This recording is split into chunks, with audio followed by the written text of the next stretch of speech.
Distant crowd cheering. Backstage, a small boy trembles in the shadows, clutching a microphone that feels too big for his hands. A 10-year-old Michael Jackson stands behind the curtain, his heart hammering against his ribs. Beyond the heavy red drapes, the crowd is chanting his name, a sound both beautiful and terrifying.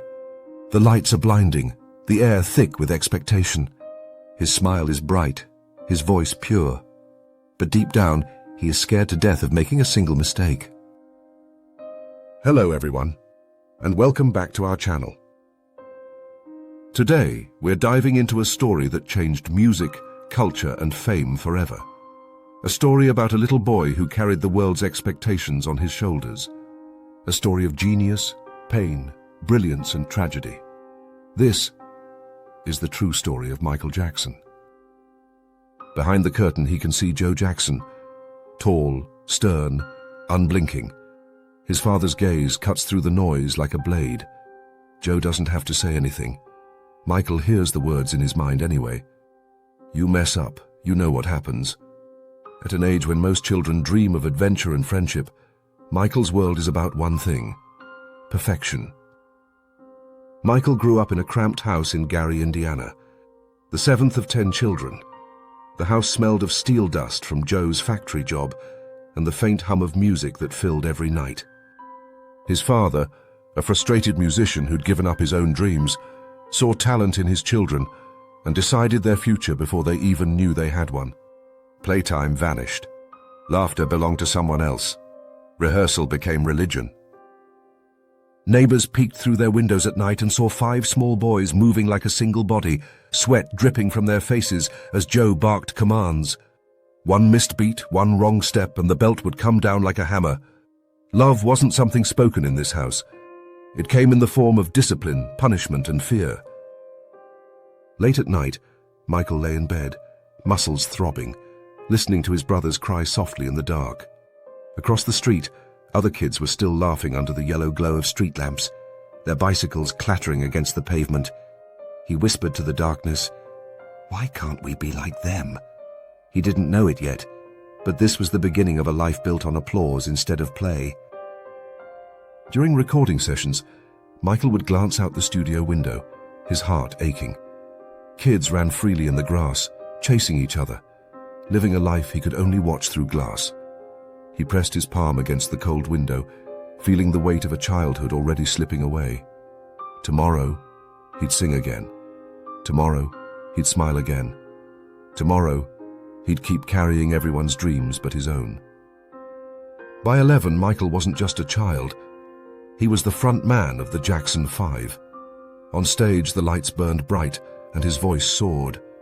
He moved like magic, a child star who could electrify a stadium. But when the curtain fell and the fans went home, the weight of a family's future rested on his tiny shoulders. One night in a motel room, Michael sat by the window, forehead pressed to the cool glass. Outside, children splashed in the pool, their laughter echoing through the warm night. Behind him, Joe's voice cut through the quiet like a whip. "Time for bed. We got a 6 a.m. flight." Michael didn't argue. He never did. That pressure carved itself into his soul. Perfection wasn't something he chased. It was something he owed. Every missed note felt like a crime. Every imperfect step, a wound. Over time, he learned to smile through exhaustion, to sing through fear, to dance through pain. And little by little, Michael Jackson, the boy, disappeared, replaced by Michael Jackson, the star. By his late teens, Michael had already given the world more than most adults do in a lifetime, but he wasn't satisfied. He wanted more. Not just applause, but greatness.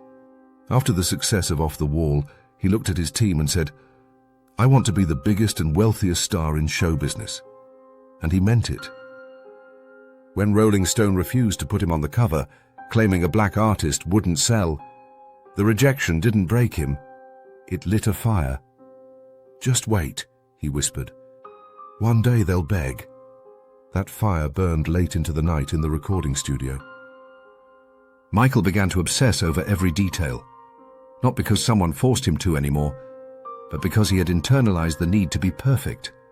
He slept on studio floors, recording and re-recording vocals until they sounded like silk and thunder at the same time.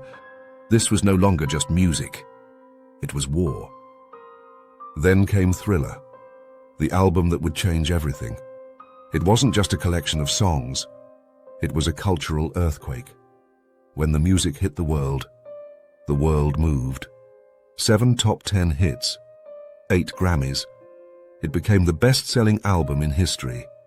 Michael moonwalked into history, wearing a glove, a smile, and the invisible weight of expectation. But behind the glove and the spotlight was still that boy who whispered, "Why can't I be normal?" Fame gave him everything: power, money, adoration, except what he wanted most: a simple, ordinary life. By the mid-1980s, the media turned its attention from his brilliance to his private world. The headlines stopped saying, "Michael Jackson, King of Pop," and started calling him Wacko Jacko. They mocked the man who had changed music forever, turning his life into a circus. Michael withdrew into the only world where he felt safe, one he built himself. He surrounded himself with animals, Disney figures, and a chimpanzee named Bubbles. In 1988, he built Neverland, a 2,700-acre fantasy world with carousels, trains, and endless laughter. A place where children could be free, and where he could, for once, feel like the boy he never got to be. Buses of sick and underprivileged children arrived at Neverland every week. Their laughter filled the air. Their joy was real. And in those moments, Michael wasn't a superstar. He was just a boy who loved to see other kids smile, because he never got to smile like that himself. But the world outside Neverland was merciless. His skin had grown lighter, a symptom of vitiligo. But the tabloids painted it as something else. They accused him of bleaching his skin, of trying to be someone he wasn't. His face changed from surgeries, some medical, some driven by deep insecurity. The press treated his pain like entertainment. He became both adored and mocked, a god on stage, a ghost in the tabloids. Then came 1993, the first accusation. It felt like someone had taken a knife to the heart of everything he had built. Michael stood before cameras, voice shaking but determined. "I would never harm a child. But innocence, once questioned, is almost impossible to reclaim." The world erupted. Investigations, media frenzies, headlines that made him sound like a monster. Behind closed doors, Michael's trust shattered. He turned to painkillers, not for fun, but for relief. He wasn't numbing his body. He was numbing a wound no one could see. Though he was never charged, the damage was permanent. The world's love became conditional. His image, once golden, was stained forever in the court of public opinion. Years passed. 2005. Another accusation. Another war. Michael walked into court, thin, fragile, and exhausted. This wasn't the confident performer anymore. This was a man trying to survive. The trial stretched for months. Cameras followed his every step. When the jury finally said not guilty, Michael didn't celebrate. There was no victory, only silence, only exhaustion. Neverland, the sanctuary that once gave him a place to breathe, now felt poisoned. He walked away from it and never looked back. The man who sold out stadiums disappeared from the stage. He traveled quietly, carrying debts, pain, and the weight of decades. And yet, even after everything, a spark remained. Michael still dreamed of redemption. He wanted to remind the world not of the scandals, but of the music. In 2009, Michael announced "This Is It," a comeback like no other. 50 shows in London, 50 nights of proving he was still the greatest. The tickets sold out instantly. The world was waiting. Michael smiled for the cameras. But behind that smile was a man being held together by hope, tape, and medication. Rehearsals were brutal. His body frail, his nights haunted by insomnia and pain. To sleep, he relied on drugs meant for surgery rooms, not bedrooms. His whispers to those close to him grew softer, more fragile. "Why can't I choose?" he muttered over and over again, as if trapped inside his own legend. June 24th, 2009, Staples Center. Michael glided across the stage, moving like the icon he was.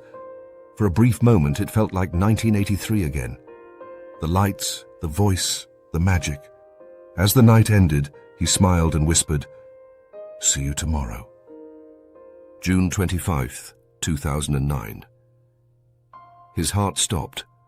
Paramedics rushed him to UCLA Medical Center as the world stood still. At 2:26 p.m., Michael Joseph Jackson was pronounced dead. The king of pop, gone at 50. Within hours, the world went quiet. In cities across continents, strangers gathered in streets. Some sang, some cried, some held each other like family. Michael's songs echoed from car radios, televisions, phones. It felt as if time had paused. On July 7th, billions tuned in to his memorial. Stevie Wonder sang through tears. Brooke Shields cried as she spoke about the boy she once knew. Marlon Jackson whispered softly, "Maybe now, Michael, they will leave you alone." But even as the world mourned, a storm was brewing beneath the surface. Michael Jackson's death was too sudden, too shocking, for many to accept as a simple tragedy. Within hours, whispers began. Within days, headlines exploded. His sister, LaToya Jackson, gave voice to what millions were already thinking. "I believe Michael was murdered," she said. "Not just one person was involved. It was a conspiracy." She claimed Michael had told her in his final weeks that he feared for his life. "They want my catalogue. They want my estate. They want to kill me," she said. He whispered to her. Fans across the globe began piecing together clues. His deep debt, the massive insurance on the concerts, his sudden return to the spotlight, and his fragile health. Some believed shadowy figures around him had more to gain from his death than from his life. Others focused on Dr. Conrad Murray, the personal doctor who administered the fatal dose of propofol.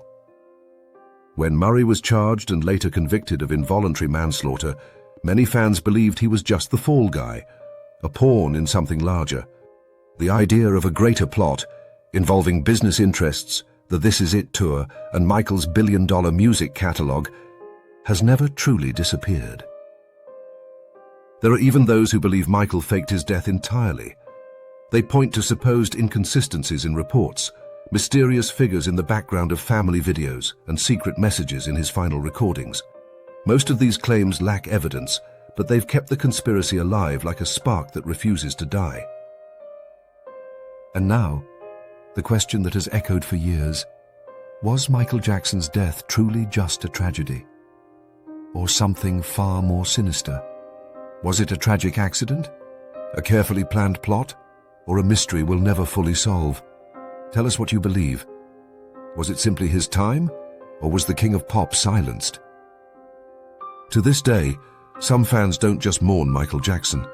They believe he was taken from the world. And whether these stories are true or not, they show just how powerful and complicated his legacy became the moment his heart stopped beating. Even in death, questions lingered. Conspiracies rose. Some pointed fingers, others whispered of murder. But beyond the noise was a collective ache. The world realizing it had lost more than an entertainer. We lost a force of nature, a man who inspired millions, shattered barriers, and gave everything he had to the world. A man who lived with unimaginable pressure, and yet kept creating beauty. Michael once said, "I feel strange around everyday people. On stage, I feel safe." Those words are a key to understanding him. The stage was his only safe place. Applause was his shelter. Spotlights were his warmth. And off that stage, he was often alone. At the memorial, his daughter Paris stepped up to the microphone. Her small voice trembled as she whispered, "Daddy has been the best father you could ever imagine. And I just want to say I love him so much." For a moment, the world didn't see the king of pop. They saw a father, a man, a fragile heart. Michael Jackson's life was a story of brilliance and brokenness, a Shakespearean tragedy wrapped in glitter and sound, a boy who never got to be a boy, a man who changed the world. And yet, even through everything, the music remains. When Billie Jean plays, people still dance. When Thriller comes on, generations still smile. His songs are stitched into the world's memory like a heartbeat that never stops. Michael was more than a performer. He was a mirror, reflecting our fascination, our cruelty, our love. He embodied everything beautiful and everything broken about fame itself. Legends are not perfect. They're human, complicated, messy. But that's what makes their stories unforgettable. Michael's story didn't end in 2009. It lives in every moonwalk, every scream of a fan, every stage light that flickers to the beat of his music. It lives in the millions of people who still feel something when they hear his name. He was the boy who whispered, "Why can't I be normal?" and the man who became extraordinary. He was the most famous person on earth, and the loneliest. And though he's gone, his voice still echoes like a soft, endless refrain. This is the story of Michael Jackson, the child who was never allowed to be a child, the man who gave everything, the legend who will never truly die. Always remember, legends don't fade. They live on through the art that moves us, the songs that shape us, and the emotions they leave behind. When the world remembers Michael Jackson, it remembers joy, pain, brilliance, and humanity all at once. Thank you all for watching. If this story touched you, leave a comment and share your favorite Michael Jackson moment. Tell us where you were when you first heard his music. And if you want more stories like this, don't forget to like the video, subscribe, and ring the bell to join us on this journey through unforgettable lives. And never forget, legends never fade.